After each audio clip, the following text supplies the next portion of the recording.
Now then all, Ben here back on the Rad Music Chat channel. Hope you're all doing well. If you celebrate, hopefully you had a good Christmas as well. So, episode 8 in the series Songs of My Life. Songs of My Life is where we take a music lover, just like you, just like me. We send them 20 questions, each one answered with a song, get them to choose the 5 that leap out at them, bring them on the channel, and we have a good old discussion about the songs they've chosen, the artists, what they mean to them, and go off on a few tangents and tell some stories as well. So, episode 8 is with a gentleman called John Ceriello. John runs a YouTube channel that I'm a big fan of called JC Rock and Metal Reviews. The link to his channel can be found below if you're curious. John gets into all sorts of stuff. He's very busy on his channel, usually releases 4 to 5 videos a week, just talking about basically discography rankings, album reviews, top 10s. He's just basically put out a load of his top albums for 2025, so several videos over different genres. So yeah, I knew that John was going to be a really interesting guy to have on, and yeah, so let's dive straight in. And I am on the line with John from JC Rock and Metal Reviews channel. John, how are you doing today? Hello, I'm doing good. Thanks for having me. No problem. Thanks for coming on. Really appreciate you giving up your time. So, especially in this weird Netherland between sort of Christmas and New Year, it's always a bit Yeah, I know.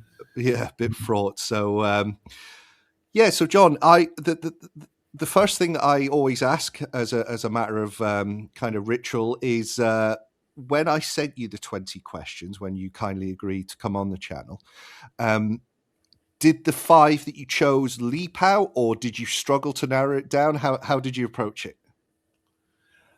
Yeah, I think it was probably the 5 I chose were probably like the easiest ones. I think there was some where I had a hard time like thinking of like a song that would fit that question. But I think for me, like the ones I picked, I like to talk about like the music of my childhood and like my musical journey when I started listening to music when I was a young kid, maybe like 8 or 9 years old, and I'll be talking about that in like the next part.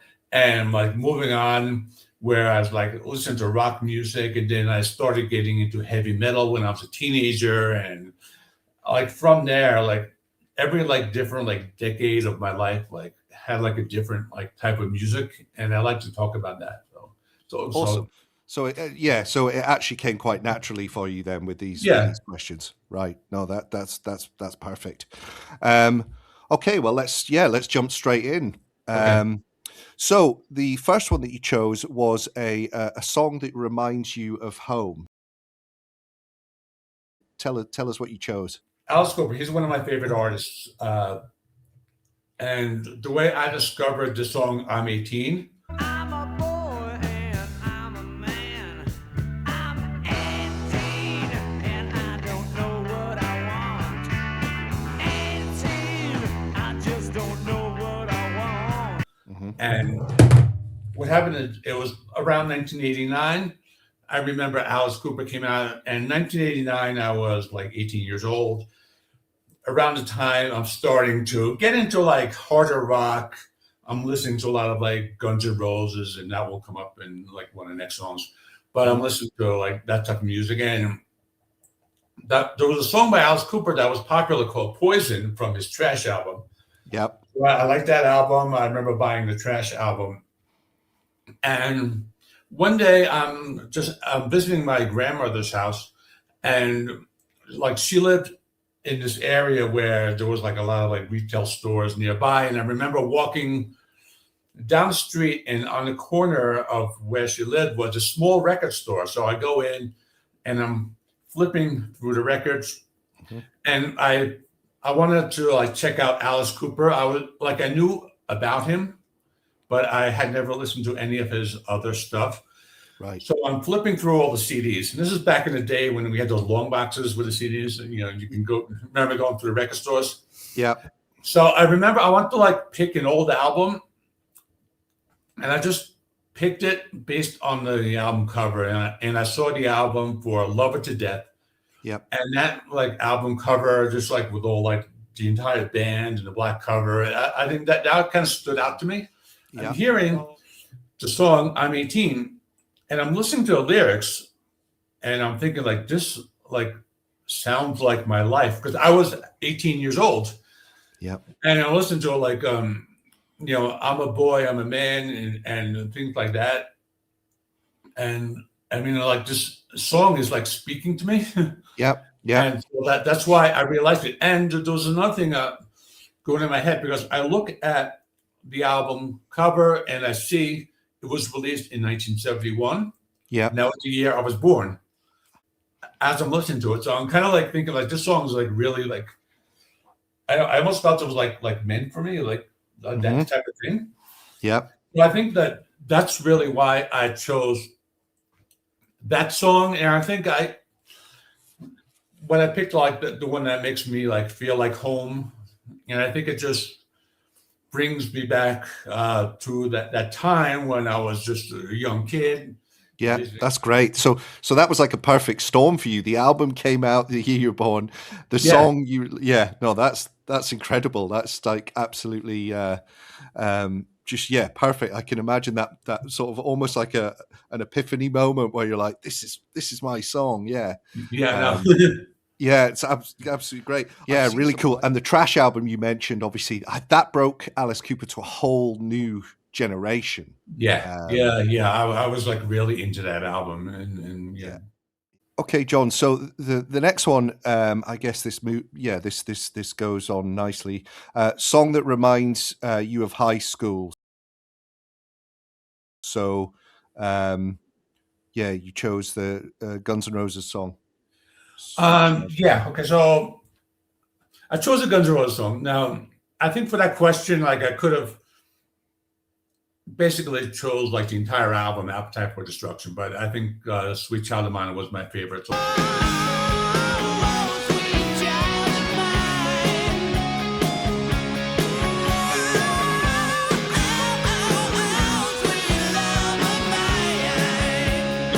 Like even to this day, I love listening to it, even if it's been overplayed so many times. Like I don't get sick of hearing it. I just really love it. Right. And I think that one is because back when I was in high school, this album came out in 1987. So I don't remember, maybe like a third year high school. When in the U.S. we used to call it like a junior year. So. Back then I got my driver's license. So I think I was 17, and like they used to let you, drive your car to school if you had a driver's license. And I would you'll be able to drive to school and then drive home. And so I had this like tape deck in my old like station wagon, and I had a cassette of Appetite for Destruction, and I would like listen to it on the way to school and on the way back. And I remember like the trip to go from like my house to school, maybe like 20 minutes. So I remember I would listen to like one side on the way and then like one side on the way back. So, and I had that cassette in my tape deck for like such like a long time. Like I listened to that album so many times. So I think that's really where this memory comes from. And I also say like Guns N' Roses is the album that was kind of like a gateway for me to getting into heavy metal music. And I think that's we're gonna like segue into that like when we do like one of the next questions. But Guns N' Roses, it was Guns N' Roses and Def Leppard's Pyromania. Like those two albums were the albums that like were in my tape deck like nonstop. I would just keep like switching them on and off. Yeah.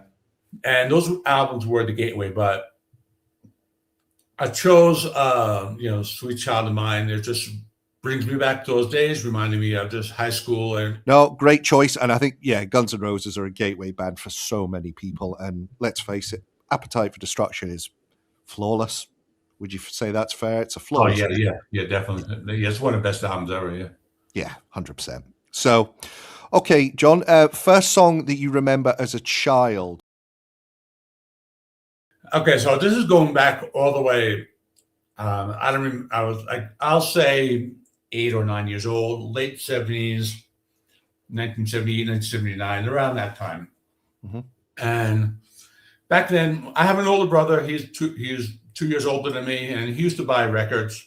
So we would always listen to records. We had a record player in our basement, and we would go downstairs and hang out and listen to records. So we had lots of different records. We had the Beatles, we had the Red and Blue albums, and there was John Lennon's Double Fantasy that came out in 1980. I remember I used to listen to that one. We had like almost every album by the Doors, and a couple other albums. I think we might have had. I think he had like B-52s or some others. I was just like listening to the stuff that my brother had. So I remember we listened to a lot of Doors, but like this particular song, "Not to Touch the Earth." Run with me, run with me, run with me,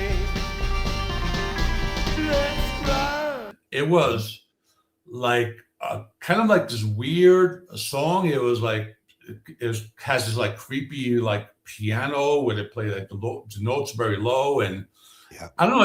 It was kind of like scary for me as a kid, but I enjoyed it like so much because. And then at the end, you hear like Jim Morrison, I am the Lizard King, and then you hear like that, like the piano at the end.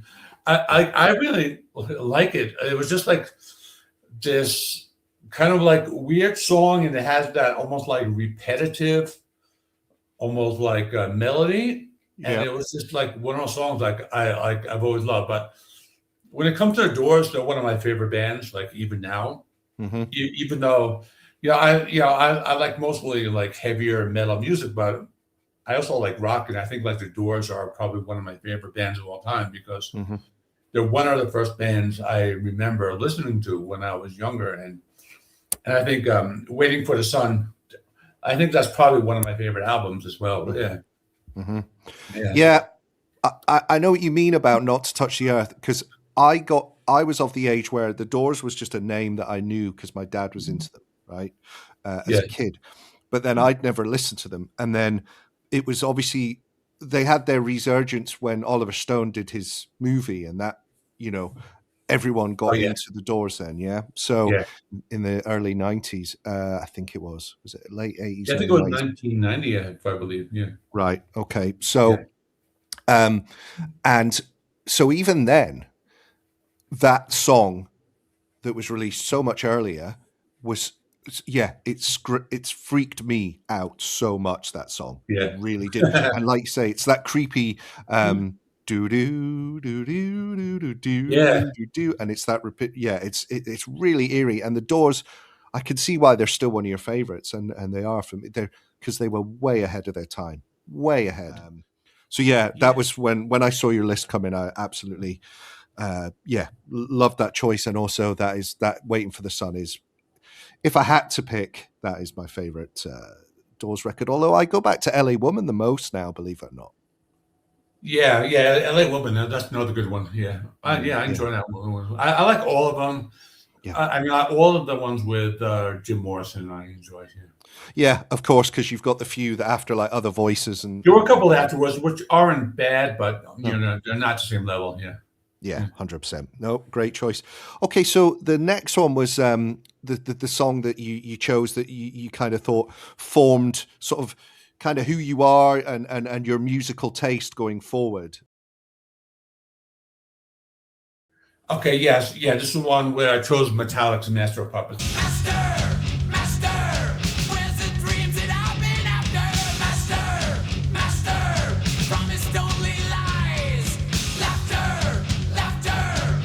After, like, I started listening to Guns N' Roses, Def Leppard, and Alice Cooper, but I wanted to kind of like dip my toes into like heavy metal. And I remember I had a lot of friends in high school talking about Metallica. That was like one of the big names everyone was talking about. I think it was like right after Cliff Burton died, and I remember a lot of my friends talking about that and all the things like that. So I remember finding a copy of Master of Puppets. I forget if it was cassette or CD, but one or the other. and that was the album I started listening to, and I think it was the song "Master of Puppets," and there was something about that song where you have the first part where it's like really heavy, Mhm. and then it goes into that middle part where it's like that melodic section, and then it kind of like builds up Yeah. into the heavy part again, where they have like the doom, doom, doom, doom, doom, that part where it's like Yeah. building up, and then James saying like, master, Yeah. master, like that part, like that transition to like from that melodic part to that third section. I remember just like feeling, you kind of like get goosebumps, like just listening to that part. And I remember like thinking like, this is like, I'm thinking, I really like this. I think I need to listen to more like of this type of music, because I think that was like the moment I think I really got into more heavy metal music, or metal music, harder music in general, things that were like heavier than the typical stuff I was listening to, like the Guns N' Roses, Def Leppard, that like I've listened to Bon Jovi, Poison, that stuff, but Yeah. it was Metallica that really like got me listening. After that, I went out and I got albums by Anthrax, Testament, Slayer. That was really like how I got into music, and I think it was all because of just Metallica's Master of Puppets, which is really the reason why I wanted to get into metal. And I got into Metallica. A lot of people and a lot of friends in high school talk about Iron Maiden, and that's going to segue into my next question. But yeah, I remember buying Somewhere in Time, Mhm.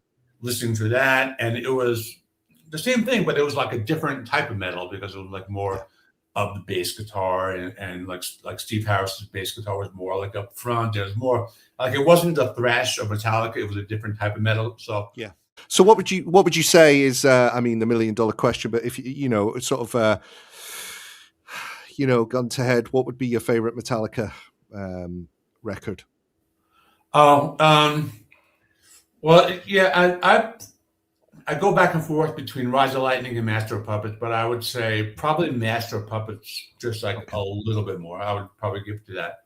Okay. I think it's Good. just a perfect album. It's just Yeah, yeah. I think it's one of the only musical works that has gone. I'm sure, like the US has put it in some sort of time capsule thing, that are putting it like a Mhm. work of cultural relevance or something. That Oh album's yeah, I gone think I into heard about like. that. Yeah, Yeah, yeah. yeah, incredible, incredible.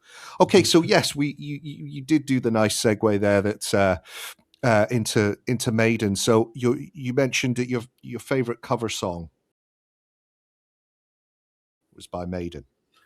Yeah, I guess it's one that's not really very well known, but it was the Jethro Tull cover of Cross-Eyed Mary. If he had a rich man in his head, and who would steal the candy from a laughing baby's mouth if he could take it from the money man? I guess it kind of ties into Jethro Tull. That was another one of those bands I used to listen to when I was younger. I remember my older brother had the Aqualung album, Mm-hmm. and you know, I remember listening to Jethro Tull, and it was like such like a weird, like a different group, because it was kind of like, it was like the rock of like the Doors, but like with a flute. Yeah, So like it was like one of those bands like no one else sounded like them back in the day, and probably like still now, like nobody sounds like them. yeah, So I like Jethro Tull, and I remember years later hearing this cover of Iron Maiden, and I think I remember, I think I discovered it through a guitar magazine, because back then I was learning how to play the guitar, and when I was like, I guess 19 or around that 18, 19, mm, and I would buy these guitar magazines, and they would have like the tablature of all yeah. these different songs. That's right. One magazine I bought had Jethro Tull's Cross-Eyed Mary, Mm-hmm. and one thing I liked about that was that they converted like the flute melody of Ian Anderson into a guitar. Yeah, And I remember thinking to myself, like, I think like that really like, I guess, translates very well, like from flute to guitar. Like the thing with Jethro Tull, it's kind of like folky music, but it's also kind of heavy. Yeah. And I think like many Jethro Tull songs like work well in the context of like a metal cover, Yeah. which is why I know lots of metal bands have covered Jethro Tull. I know like Overkill did My God, and I'm pretty sure there have been a few Yeah. covers of Alone by Wasp, other metal bands, Wasp but have covered Jethro Tull as well. Wasp, Yeah. yeah. Yeah. Apparently Jethro Tull put out a record this year that's been well received. Is that Yeah, right? they did a Curious Ruminant. They've actually put out like 3 albums in the past like 4 years. Wow. So I think like Ian Anderson, it's mostly like Ian Anderson. He has a whole new band, and so the other guys are out. I mean, even like Martin Barr is not in the band anymore. Okay. But I haven't been enjoying these last 3 Jethro Tull albums. Like there's Okay. like one came out in 2022, 2023, and then 2025. So yeah. Wow. So he's proper busy. Yeah, he's been like putting out albums like a lot. Are they still? Is he still touring? Is he still taking a I band believe out? so. Yeah, Wow. I think he's still touring. Yeah. Amazing. Wow. Okay. That's the 5, just like that, John. Really, really cool. Cool. Really appreciate it. So, where can this is? Yeah, just give us some plugs. What's the channel got coming next? I know that you know. Tell us first of all what the channel is, where people can find you. Okay, JC Rock and Metal Reviews. I started about 5 years ago. I basically do new metal releases like every weekend. It could be metal, hard rock, or whatever comes out. Yeah. And then during the week, I like to do kind of like talking about older albums. So a lot of times I do like albums when they fall on a particular anniversary, like it could be like the 50th anniversary, or it could be like the 25th anniversary or 30th anniversary. You know, depends. Yeah. I like to do more, which are more kind of like history, more like documentary style, where I kind of like go into the history instead of like a typical album review where I would listen to it and talk about the songs and give a score at the end. But I do that. If I have time, I have other like series that I do off and on. I'll rank discographies. I will. I do have another series where I will pick a particular country and I will try to like listen to albums from bands from that particular country. Mm-hmm. So that's something that I've been doing off and on over the year. That's cool. Yeah. And yeah, that's basically it. And then it could be anything else, you know, related to music, anything from a ranking, a top 10, or anything like that. But I try to. I'm very busy just because I enjoy doing this. So I probably put out a good 4 to 5 videos a week. You know. Mm-hmm. Well, thank you, John. Really appreciate it. I knew, being a fan of your channel myself, I knew straight away that you were someone that I wanted to approach for this. I knew that we would get a really cool list, and obviously the stories behind it is the main reason. So yeah, really appreciate you taking the time, because as you say, you're one of YouTube's busiest men, I think. So yeah, so really appreciate that. And yeah, we'll talk soon. Take care, John. Okay, thank you. Thanks. Cheers.